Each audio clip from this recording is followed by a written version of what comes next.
First things first, Final Fantasy XVI is an incredible experience and I absolutely loved it. But is it an incredible Final Fantasy game? I have some thoughts. Let's jump into my first thought review of Final Fantasy XVI here on the Loot Drop. With every click of the play button, there's a roll of the dice, but I'm here to tilt the odds in your favor. Welcome to the Loot Drop. I'm your host, the Batman Drew, and I'm on a mission to venture past the front page and uncover the true treasures in today's media landscape.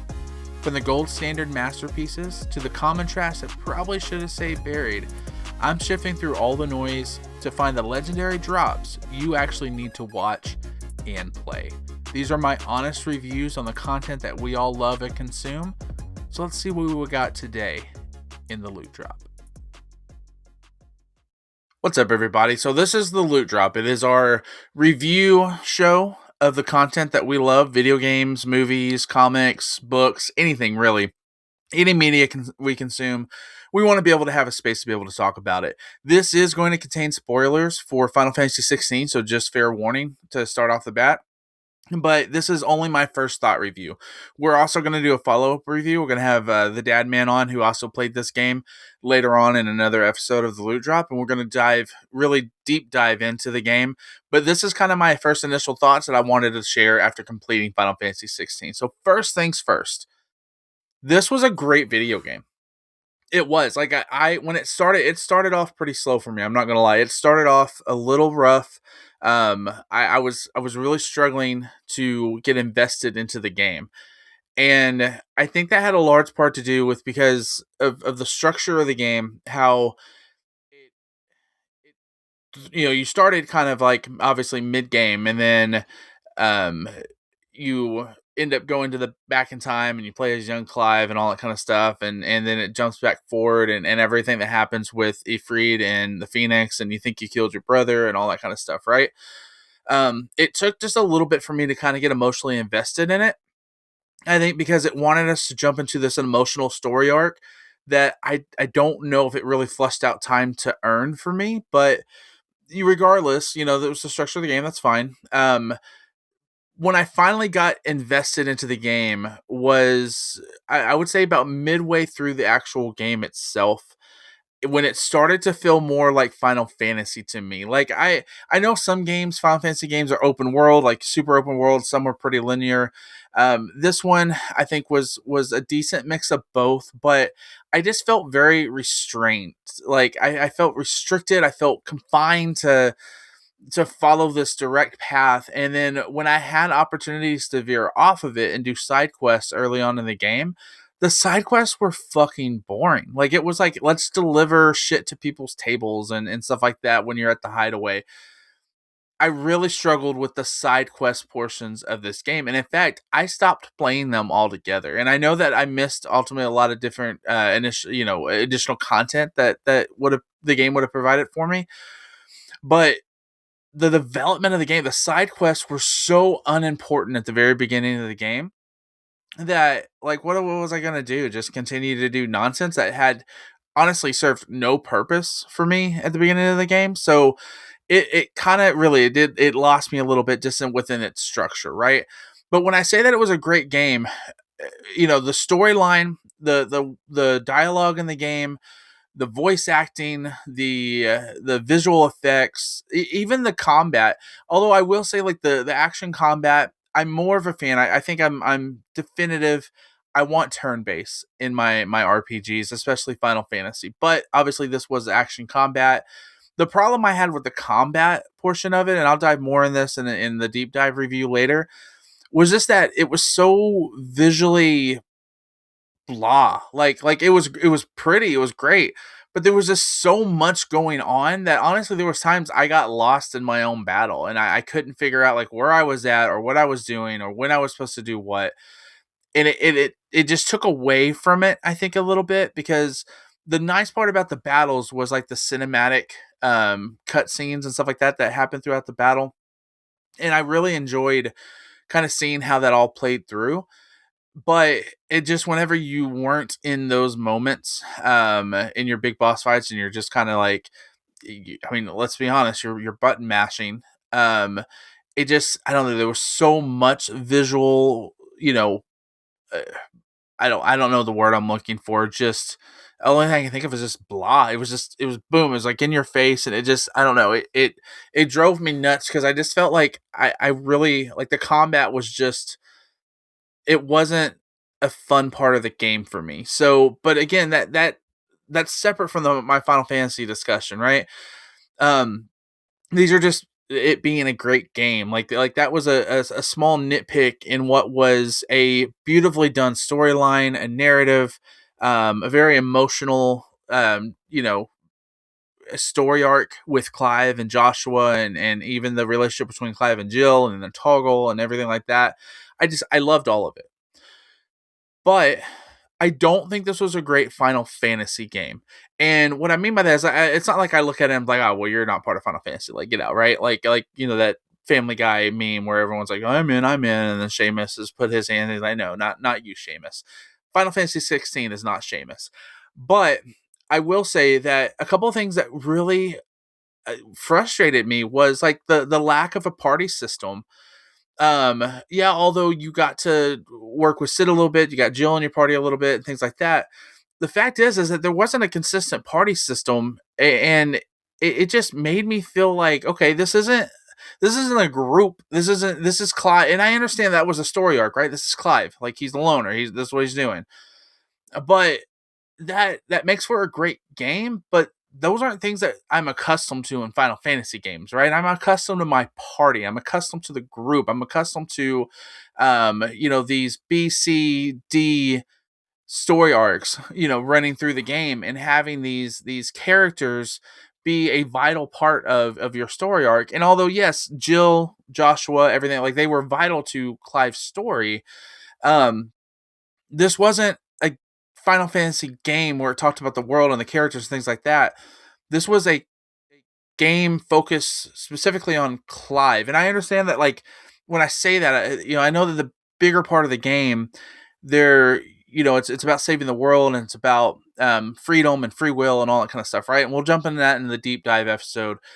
But I'm just talking about like the narrative part of the game was very Clive driven, and that's okay. That's great. I love that. I'm a huge fan of Uncharted. I'm a huge fan of the Last of Us. Right, these are games that are very driven for Nathan Drake and very driven for, Ellie, and then like Horizon Zero Dawn is one of my other favorite games. Very driven towards Aloy. This is not what I'm accustomed to Final Fantasy games. So that really kind of made me feel like this was an outlier, right? And then the other thing was like the exploration of the game, and I'm trying not to compare it to Expedition 33 because the more games I play and separate myself from that, the more I'm able to be like, okay, I can see things a little bit clearer now. But I will say it drove me nuts to not be able to explore really, right? Like, and even when I went to these small towns and these other little parts of the game, not being able to have like it was such a vast world that felt so small because I was so restricted into where I could go and what I could do. And honestly, at times I felt like I was playing Final Fantasy 13, and that's not a compliment. Um, and so it took me out of it a little bit of my enjoyment of the game. At the end of the day, I would probably give this game like a solid 8 or 9 out of 10. But if you ask me like how would it stack up with Final Fantasy games, honestly, I don't even know if it makes my top three of Final Fantasy games all time. Like I don't know if it beats out Final Fantasy 7, 8, or 10 for me. But I do think it was a great game, right? Now, in addition to that, one of the things that I second thought for the game was I thought that they very much underutilized the Jill character. I think Jill had the potential of being arguably one of the greatest female Final Fantasy characters we've ever had. I loved her backstory. I love that she was a dominant of Shiva. I think Shiva, when you think of like these Aeon creatures in Final Fantasy, Shiva is obviously at the top of your list, right? And so I think that there was a lot there, and I really loved the story that it went into in the game where she wanted to go back and basically get her revenge, right? And I think we saw a side of Jill that we hadn't seen in the game that she had only talked about the things she had done and the people that she had hurt. We hadn't seen that because all we have seen was this loving, caring Jill who loved Clive and was there and would do anything for him. But I do think that there was more to her that could have been explored. And now I haven't played any of the DLCs that's dropped, so maybe um maybe it gets explored more in the DLC, but honestly, I could take a whole Final Fantasy 16 sequel specifically about the Jill character. And depending on what your thoughts are on the ending of this game, which we'll talk about here in just a second, I think that you could potentially have a sequel to Jill of what her world looks like post Clive, right? So Jill, I think, was very very underutilized. She obviously played a supporting character, and she took a backseat to the major story or in the narrative of the story for Clive's journey and everything. I get all that. She's going to be overshadowed by Clive because it's Clive's story. Again, that's kind of my problem with the party system is that when you look at a game like Final Fantasy X, for example, I think everyone had equal screen time, if you will, to flush out their stories. We learned about Lulu and her pain and her trauma. We learned about Waka and what he's been through. We learned about Kamari and his backstory. Hell, we spent a whole section of the game on his fucking home mountain, right? But we just didn't get that with some of these other characters, and I would have loved to have gotten that flushed out a little bit with Jill. So Jill, I wish we would have been able to see more. I wish that we would have been able to have a really cool playable Shiva segment with Jill. I think that would have been awesome to have, and I would have loved that. There would have been more dialogue about her and from her that wasn't so centered around Clive. I understand that she was like his rock and his support and his anchor. I get all that, but to me, I just feel like they wasted an opportunity for a character that honestly could have been just through the fucking roof. I love Jill, and I just wish that we could have got a little bit more, right? So here's my last thought of Final Fantasy 16, and we'll kind of close this thing out, right? Because again, we're gonna do a super big deep dive into this here in a few weeks. But I loved, and again, spoilers here. I love the Inception style ending of this game. I love the fact that after you beat the game, and again, listen, no one in games or movies or especially superhero movies, right? No one's actually dead, right? Like there are always ways to be able to bring someone back, and if you don't see someone actually physically die on screen, then there is always a huge chance that they survived. Um, and this really left a lot to be interpreted at the end of this game because at the end battle, you have the death of Joshua, you have the death of Clive, which obviously, I mean, both of those you think happened. You visibly see Jill and Torgal mourn and grieve because they know that they both have lost Clive, but a person that they love and care about.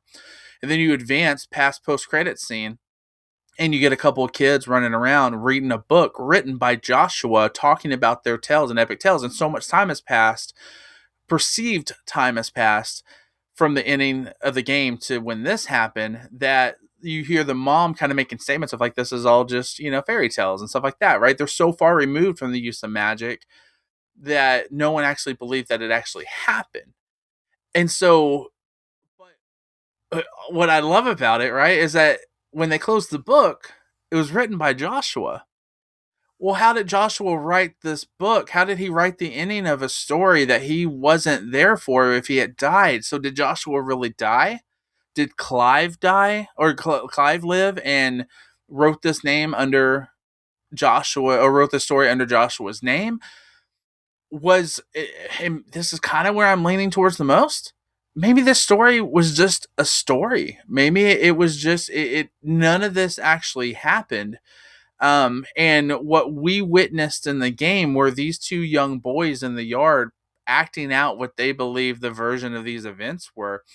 I think there's a huge conspiracy rabbit hole you could go down for this game, and I'm super excited to do a deep dive into it because I haven't talked about any of those things with my guests I'm going to have on the show. So I think that there are 19 different ways you could look at this game and how it ended. And I really think it all depends on I guess your perception of the events or what you think happened, right? But I love the fact that no matter which way you want to go and decide on the ending, there's just so many different variables of things that you could believe. And I think that that's a testament and a compliment to the storytelling of this game and how well they really did to just allow us as the players to think out the process. And honestly, the fact is that I didn't do any of the side quests at all, and I didn't feel left out of any part of the game. And I also think that one, that's a testament to the storytelling and writing of this game, but two, that also kind of speaks to like, well, did I really need to play any of the side quests at all, right? But then I found myself wanting to still stay in this world and know about what happened. Um, so I don't know. It really, I loved it. I did. I love the fact that we don't have a definitive ending to the game, but it still felt complete to me. And I think that's great, honestly. And I think that's why I put this game so high up there, when it being this is a phenomenal game. And this depending on your idea of this, like, did everyone have a happily ever after? Obviously, I think you could perceive this, and if you know the events actually really happen. And again, I'm probably deep diving in more than I should because again, I want to have a huge conversation about this. But if you believe that the events of the book actually happened, then are we witnessing in the post credit scene the world that Clive and Sid fought so hard to be able to bring to life? um I would, I don't know, there's just so many, like, I would love, I'm going down the rabbit trail here. I would love that, the idea that these kids are potentially descendants of Clive, maybe on that beach when Clive and Jill found themselves naked, which was really weird. That potentially Jill had a child, and then generations pass, and all of a sudden these are descendants of Clive and Jill and stuff. I don't know. I think there's so many different ways you could play this out in your head canon, and I think that makes it fun. I really do. So listen, my final verdict on this, um, is that I really love this game. This is a rare drop, right, for Final Fantasy. It really is.